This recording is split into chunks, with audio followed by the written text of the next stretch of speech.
Hello students, I am your master Mr.Shaikh.Mohammed.Zubair.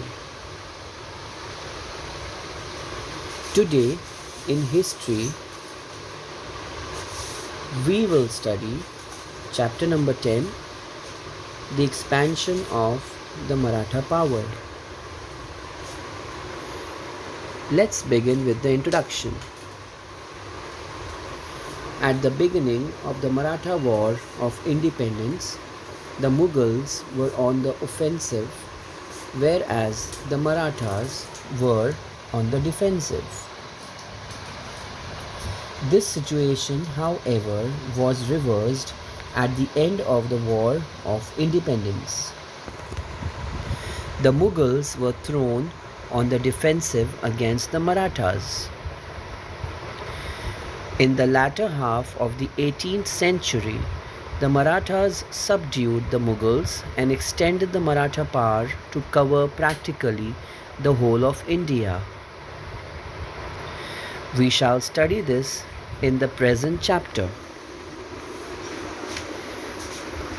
Release of Shahu Maharaj. After the death of Emperor Aurangzeb, there ensued a struggle among his sons for the throne of Delhi. Prince Azam Shah was in the south. At once, he marched towards Delhi to seize the imperial throne. Prince Shahu was in his captivity. Azam Shah believed that if Shahu Maharaj was released, there would be a conflict between him and Maharani Tarabai for the Gadi of Maratha Chhatrapati.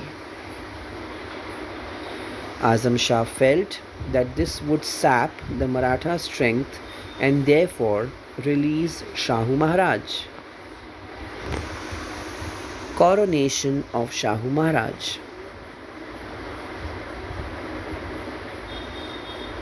Immediately after his release, Shahu Maharaj marched towards Maharashtra.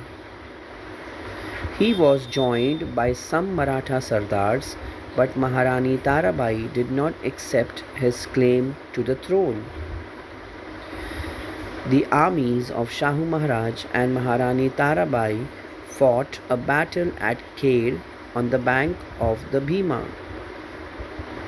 Shahu Maharaj won the battle. He captured Satara.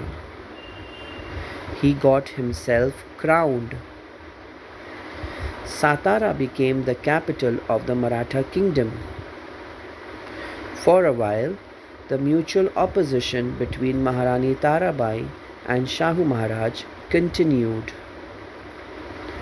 Maharani Tarabai proclaimed her minor son Shivaji II as the Chhatrapati at Panhala in 1710 CE. This gave rise to an independent Maratha kingdom at Kolhapur besides the one at Satara.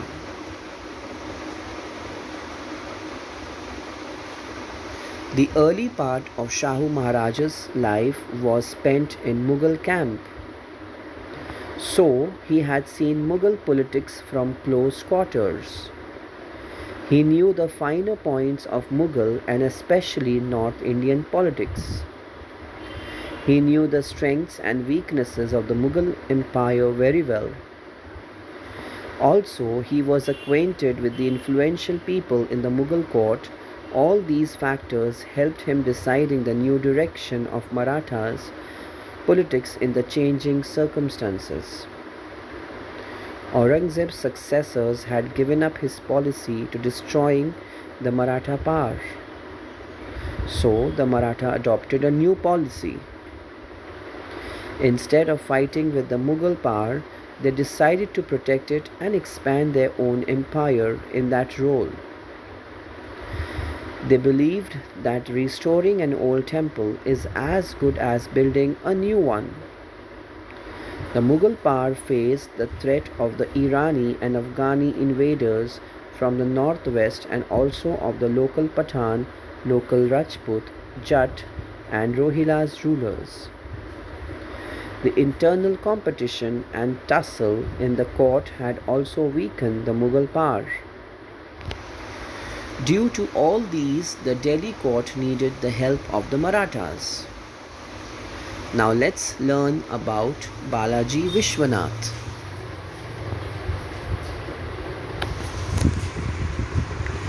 After Shahu Maharaj was released by the Mughals, he made Balaji Vishwanath a Peshwa Balaji hailed from Srivardhan in Konkan.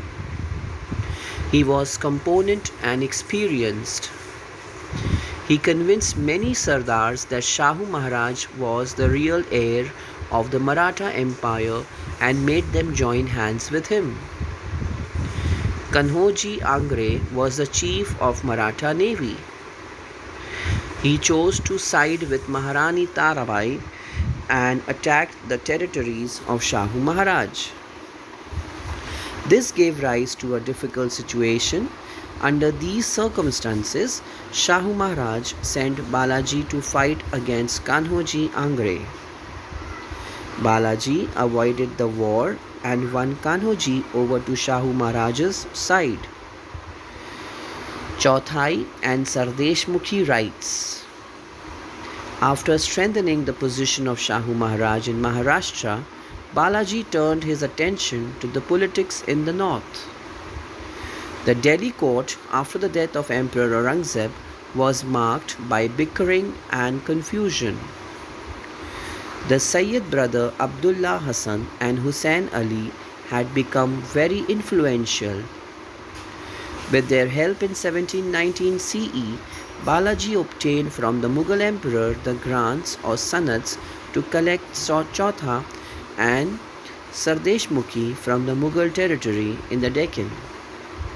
These sanats gave the Marathas the rights to collect 1/4 part, that is Chauthai, and 1/10 part, that is Sardeshmukhi, of the revenue from the Mughal territory in the Deccan.